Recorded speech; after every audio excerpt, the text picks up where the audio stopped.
Now it happened that in Iconium they entered the synagogue of the Jews together, and spoke in such a manner that a large number of people believed, both of Jews and of Greeks. But the unbelieving Jews instigated and embittered the minds of the Gentiles against the brothers. Therefore they spent a long time there speaking boldly with reliance upon the Lord, who was testifying to the word of his grace, granting that signs and wonders be done through their hands. But the multitude of the city was divided, and some sided with the Jews, and some with the apostles. And when an attempt was made by both the Gentiles and the Jews with their rulers to maltreat and to stone them, they became aware of it and fled to the cities of Lycaonia, Lystra, and Derbe, and the surrounding region, and there they continued to proclaim the gospel. And at Lystra, a man was sitting who had no strength in his feet, lame from his mother's womb, who had never walked.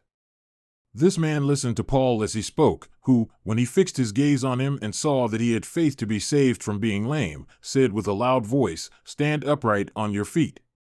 And he leaped up and began to walk.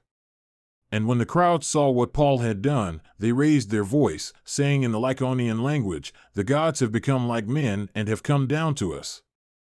And they began calling Barnabas, Zeus, and Paul, Hermes, because he was the chief speaker.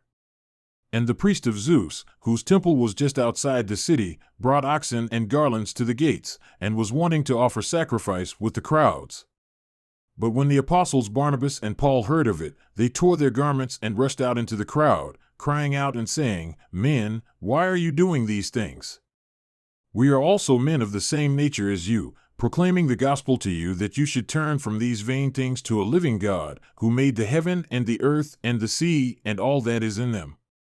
In the generations gone by, he permitted all the nations to go their own ways, and yet he did not leave himself without witness, and that he did good and gave you rains from heaven and fruitful seasons, filling your hearts with food and gladness."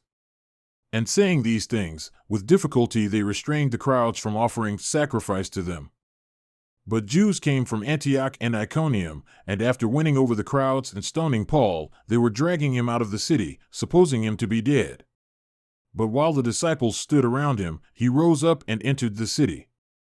The next day he went away with Barnabas to Derbe.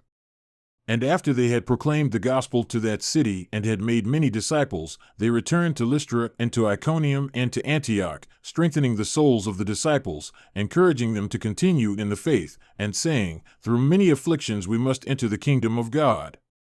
And when they had appointed elders for them in every church, having prayed with fasting, they commended them to the Lord in whom they had believed.